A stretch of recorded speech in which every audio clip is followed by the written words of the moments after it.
Hello friends, good evening all of you. मैं grade up competitive class से Arun sir. तो आज आप लोग का मोस्ट आपका जीके जीएस जो एनटीपीसी आपका 28 दिसंबर को एग्ज़ाम होने वाला है, जो आपका मोस्ट 40 क्वेश्चन जो आपके एग्ज़ाम में आएगा, उसको देखते हुए आपको 25 क्वेश्चन बनाया गया है जीके जीएस। तो इस वीडियो को शुरू से अंत तक देखेंगे और फटाफट लाइक कर देंगे, शेयर कर देंगे। और इस वीडियो को देखने के बाद कमेंट बॉक्स में ज़रूर बताएंगे कि 25 मोस्ट क्वेश्चन जो एनसीईआरटी बुक से तैयार किया गया है, जो सभी 25 मोस्ट क्वेश्चन और कतई जहर वाले सवाल है सभी क्वेश्चन।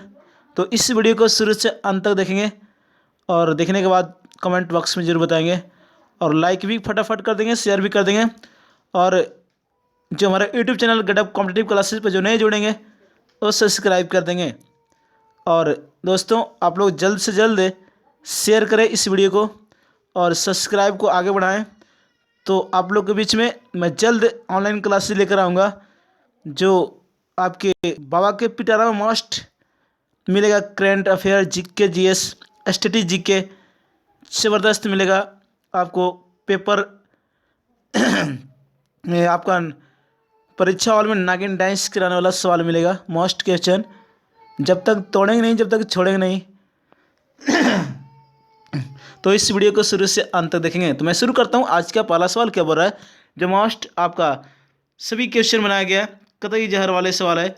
तो इस वीडियो को शुरू से अंत तक देखेंगे और देखने के बाद जरूर बताएंगे कमेंट बॉक्स में आज का सवाल कैसा लगा। जी, आज का पहला सवाल क्या है? आज का पहला सवाल क्या हो रहा है कि वायु का बुलबुला पानी के अंदर किस लेंस की तरह दिखाई देता है? ये आपका सवाल है। वायु का बुलबुला पानी के अंदर किस लेंस की तरह दिखाई देता है? तो ए में उत्तल, बी में अवतल लेंस, सी में आपका द्वितल और डी में नॉन ऑफ दीज।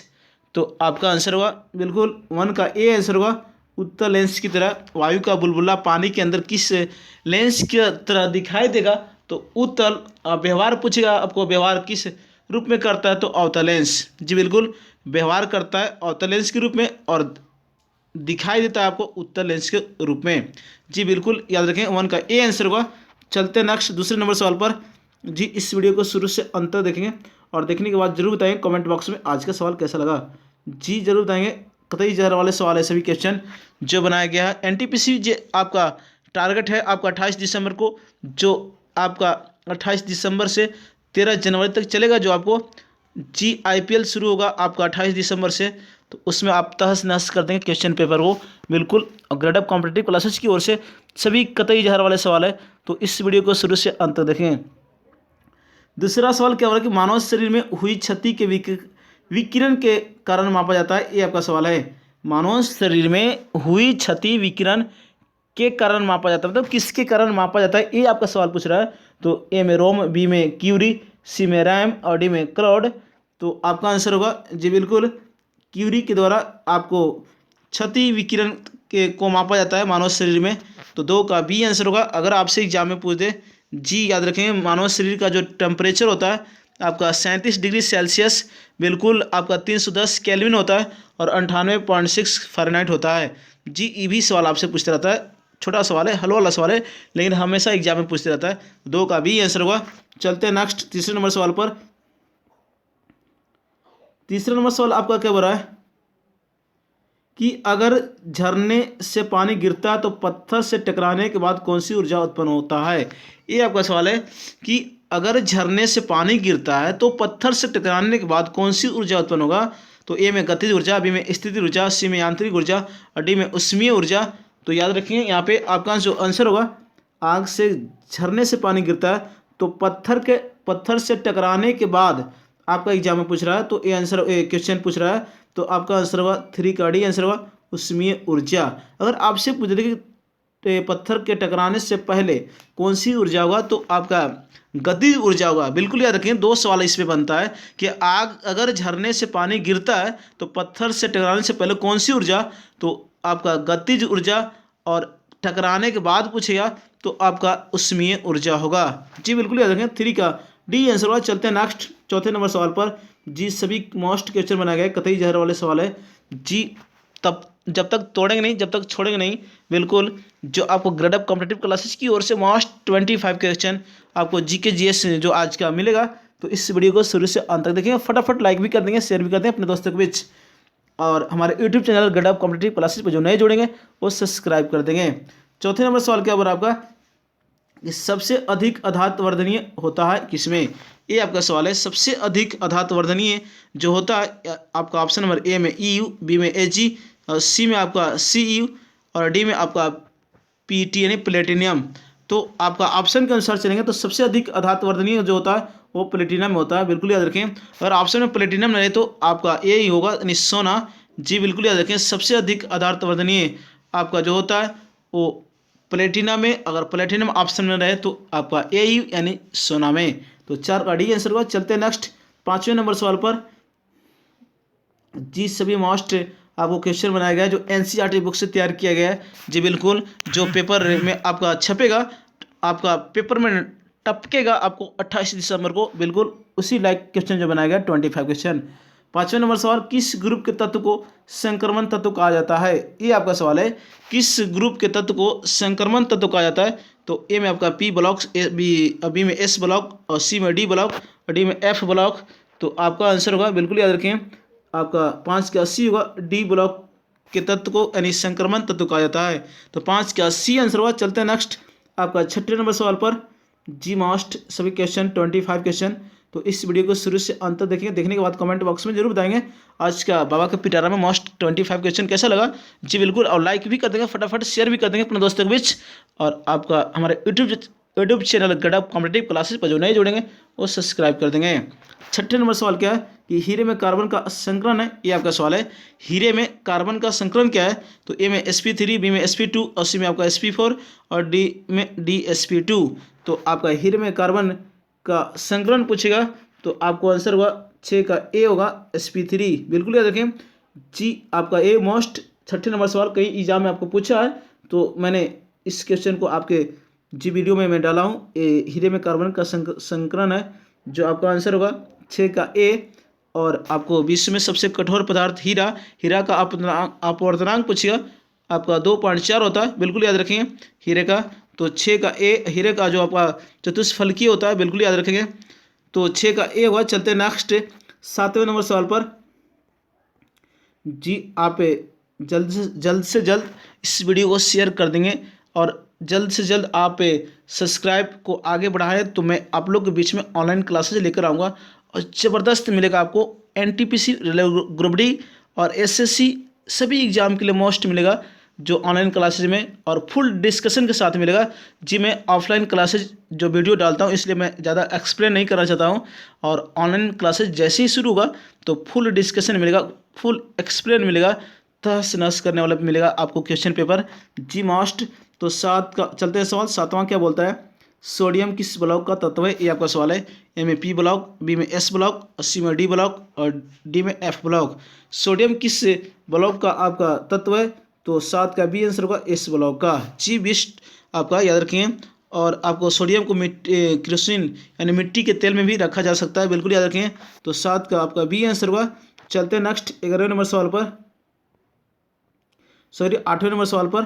8वां सवाल क्या अम्ल राज होता है? जी अम्ल राज होता है। ए में आपका ऑप्शन है 3HNO3 जो अनुपात 1HCl, बी में 3HCl अनुपात 1HNO3 आपका 1HNO3, सी में आपका 1HCl अनुपात आपका HNO3, डी में नन ऑफ दिस। तो आपका आंसर होगा अम्ल राज जो होता है 8 का बी होगा 3HCl अनुपात 1HNO3, बिल्कुल याद रखें। अम्ल राज जो एक बार रजिया में आपका घुल जाता है, एक बार रजिया आपका पूछता है किस में घुलता है, तो अम्ल राज में घुलता है, बिल्कुल याद रखें। अम्लों का राजा पूछेगा फल। जी और अम्ल राज जो बोलते हैं H2SO4 को बोलते हैं, सल्फ्यूरिक अम्ल को बोलते हैं, बिल्कुल याद रखें। तो 8 का आंसर भी हुआ। चलते हैं नेक्स्ट। अगर अम्लों का राजा पूछे, सॉरी फलों का राजा पूछे तो आम को बोलते हैं फलों का राजा आम, लेकिन यहाँ पे अम्ल राज पूछ रहा है तो आपका बी आंसर होगा 3HCl अनुपात 1HNO3। तो 8 का बी। चलते हैं नेक्स्ट आपका 9 नंबर सवाल पर 9 नंबर सवाल क्या हो रहा है आपका,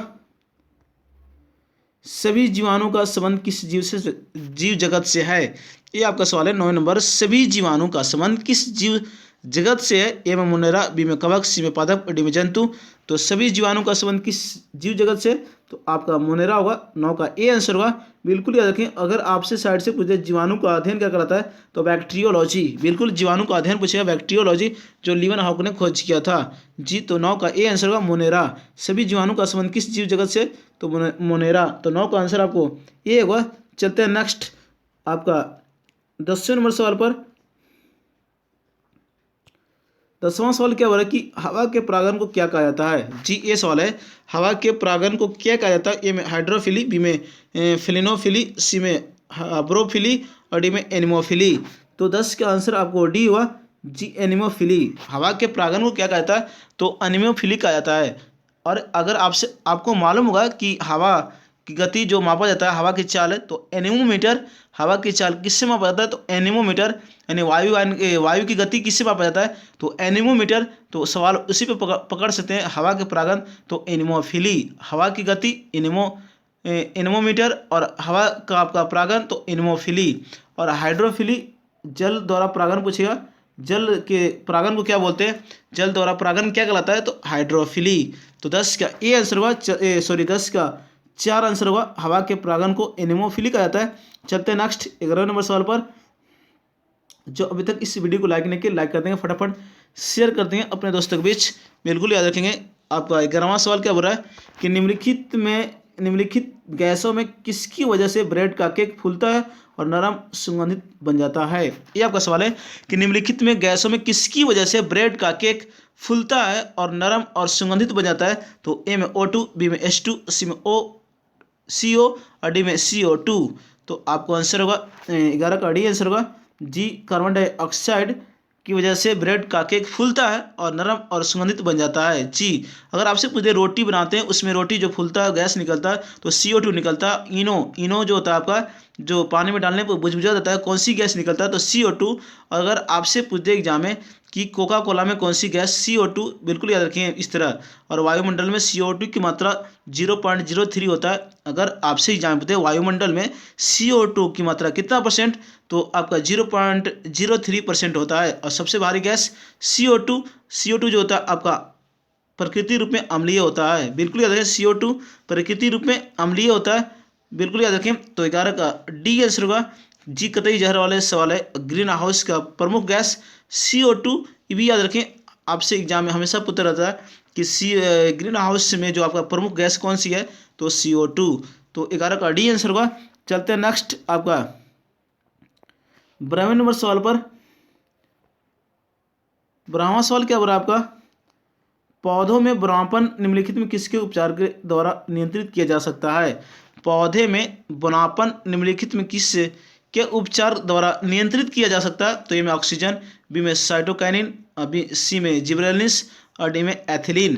तो आपका 12 का आंसर जो होगा सी होगा, जिब्रेलिन्स, जो पौधे में बुढ़ापन के उपचार द्वारा नियंत्रित किया जा सकता है जी। जिब्रेलिन्स क्या है, एक पादप हार्मोन है।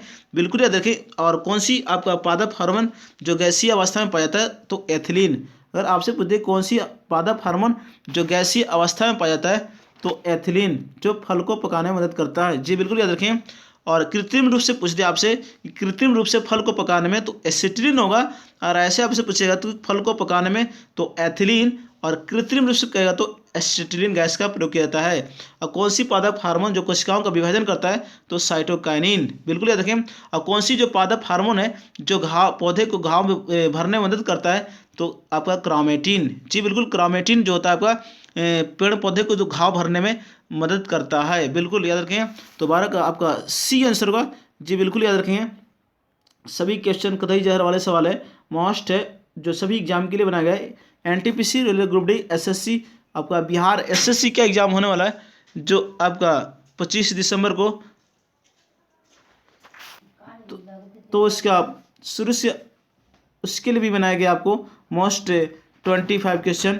13वां सवाल क्या बोला आपका कि सामवेद गाने वाले विशेषज्ञ को क्या कहा जाता था जी। ए में उद्गाता, बी में उद्धवरयु, और सी में गायक डी में अचार्य। तो सामवेद गाने वाले विशेषज्ञ को क्या कहा जाता था? तो 13 का आंसर आपको ए होगा, उद्गाता। बिल्कुल याद रखिए, सामवेद जो उद्गाता बोलते हैं। अगर आपसे पूछे कि कौन सा वेद को संगीत का जनक बोलते हैं, तो सामवेद को बोलते हैं। बिल्कुल याद रखें, 13 का ए आंसर होगा। चलते हैं नेक्स्ट 14वें नंबर सवाल पर। 14वां सवाल क्या हो रहा है आपका? रॉलेट एक्ट के संबंध में किसने कहा था कि इस एक्ट में अपील, वकील और दलील की व्यवस्था का अंत कर दिया गया है? ये सवाल आपका पूछ रहा है चौथे नंबर कि रॉलेट एक्ट के संबंध में किसने कहा था कि इस एक्ट में अपील, वकील और दलील की व्यवस्था का अंत कर दिया गया है? तो ए में जवाहरलाल नेहरू, बी में महात्मा गांधी, सी में मोतीलाल नेहरू, डी में सुभाष चंद्र बोस। तो आपका 14 का सी आंसर होगा, मोतीलाल नेहरू। बिल्कुल याद रखें। और रॉलेट एक्ट जो काला कानून बोलते हैं, जो जलियांवाला बाग हत्याकांड से संबंधित है। बिल्कुल याद रखें, जलियांवाला बाग हत्याकांड जो आपका 13 अप्रैल 1919 को हुआ था। बिल्कुल याद रखें। रॉलेट एक्ट के समय भारत का वायसराय पूछेगा तो लॉर्ड चैम्सफोर्ड। बिल्कुल याद रखें। और मोतीलाल नेहरू जो नेहरू रिपोर्ट प्रकाशित 1928 में किया गया था। बिल्कुल याद रखें, भी एग्जाम में आपसे पूछता है कि नेहरू रिपोर्ट कब प्रकाशित हुआ? तो 1928 में। जी मॉस्ट है, भी याद रखें। 14 का सी होगा। चलते हैं नेक्स्ट 15 नंबर सवाल पर। 5वां सवाल क्या हो रहा है? 5वां सवाल, नमस्ते ओरछा महोत्सव किस राज्य में मनाया गया है? ये सवाल है। ए में छत्तीसगढ़, बी में मध्य प्रदेश, सी में उत्तराखंड, डी में असम। तो नमस्ते ओरछा महोत्सव किस राज्य में मनाया गया है? तो आपका मध्य प्रदेश होगा। बिल्कुल याद रखें। 15 का बी आंसर होगा, नमस्ते ओरछा। तो मध्य प्रदेश। अगर मध्य प्रदेश के मुख्यमंत्री पूछते तो आपका शिवराज सिंह चौहान, मध्य प्रदेश का राज्यपाल पूछते आनंदीबेन पटेल। और पेंच राष्ट्रीय उद्यान, बांधवगढ़ राष्ट्रीय उद्यान किस राज्य का? तो मध्य प्रदेश। बिल्कुल याद रखें। तो 15 का भी होगा। चलते हैं नेक्स्ट तीसरे नंबर सवाल पर, यानी 16वें नंबर सवाल पर। 16वां सवाल क्या है? त्वरण की बीमा होती है। जी याद रखें, त्वरण की बीमा क्या होती है? यानी त्वरण का सूत्र पहले पूछ याद रखें आप, तो आपकी बीमा धरा जाएगा। जी पहले सूत्र याद होगा तो आप पकड़ सकते हैं त्वरण की बीमा क्या होती है। तो त्वरण की बीमा, जो त्वरण के सूत्र होता है मीटर प्रति सेकंड स्क्वायर। वेग के परिवर्तन की दर को त्वरण बोलते हैं। वेग के परिवर्तन की दर को त्वरण कहा जाता है। और त्वरण का ऐसे मतलब मीटर प्रति सेकंड स्क्वायर होता है। तो आप इसको पकड़ सकते हैं। तो 16 का आंसर जो होगा, जी बिल्कुल याद रखें, 16 का आंसर L1MOT -2, L1MOT T0 -2, यानी 16 का आंसर ए होगा। जी त्वरण जो सदिश राशि है। तो चलते हैं नेक्स्ट 17वें नंबर सवाल पर।